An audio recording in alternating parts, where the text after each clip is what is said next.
Bienvenue au Starter du jour pour bien démarrer sa journée. Aujourd'hui, attention par qui vous vous laissez bénir. La Bible nous rapporte cette histoire d'Abraham qui se retrouve dans un moment de sa vie où il est près des chaînes de Mamré.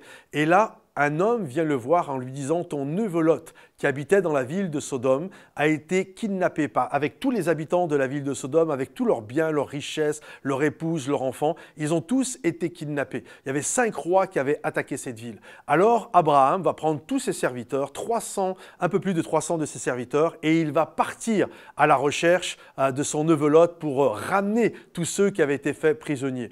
Et la grâce de Dieu était avec lui. Il a été loin parce que vraiment, avec moins, il a fait plus. Avec beaucoup moins que les autres, finalement, il a réussi à remporter la victoire. Et là, il va réussir à ramener non seulement Lot, son épouse, ses enfants, les biens, mais également tous ceux de la ville de Sodome et même le roi de Sodome. Et vous savez, des moments, il y a des dommages collatéraux, c'est-à-dire qu'il y a une bombe qui tombe et plein d'innocents morts. Et il y a, je crois, également des grâces collatérales, c'est-à-dire parce que tu es béni dans ton travail, ton patron est béni. Parce que tu es béni, ton voisinage est béni. Et là, c'est exactement la même chose. En fait, Abraham voulait sauver Lot, mais en sauvant Lot, malgré Abraham, malgré lui finalement, il a sauvé tous les habitants de la ville de Sodome et même le roi de Sodome. Et donc, il va tous les ramener. Et là, le roi de Sodome va aller le voir. Et il va aller le voir, il va lui faire une proposition très particulière. Il va lui dire, voilà, je garde pour moi les gens, mais si tu veux, je te donne toutes les richesses.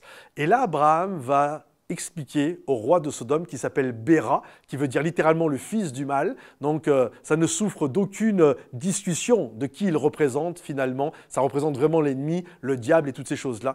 Et là, Abraham va dire, écoute, même un lacet de toi, je n'en veux pas.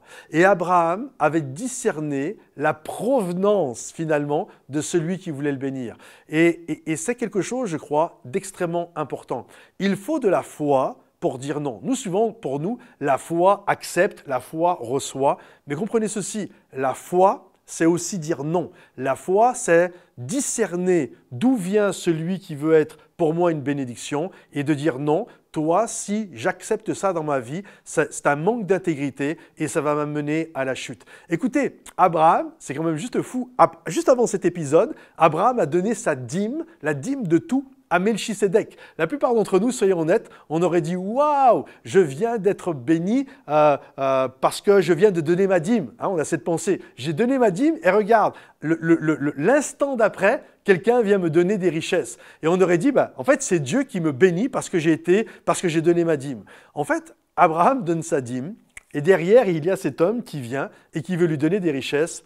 Et Abraham dit « Ah non, ça ne vient pas de Dieu. » Il est hors de question que je me fourvoie dans ces choses-là. Et Abraham va dire non au roi de Sodome. Il va lui dire, je lève la main devant l'Éternel et je le jure, vraiment devant l'Éternel, même un lacet de toi, je n'en veux pas. Je ne veux rien qui vienne de toi. Abraham a su discerner la provenance de celui qui voulait lui donner de l'argent et des biens. Et j'aimerais vous encourager, mes amis, ce n'est pas parce que des gens viennent, vous proposent des choses qui peuvent vous paraître bonnes, que ça vient de Dieu. Et il y a un appel à savoir discerner les choses. La foi accepte, la foi reçoit, mais la foi, c'est aussi dire non, et la foi, c'est aussi rejeter les choses. La foi, en fait, c'est simple. Si ça ne vient pas de Dieu, si ce n'est pas une grâce que Dieu est en train de m'accorder, je n'en veux pas.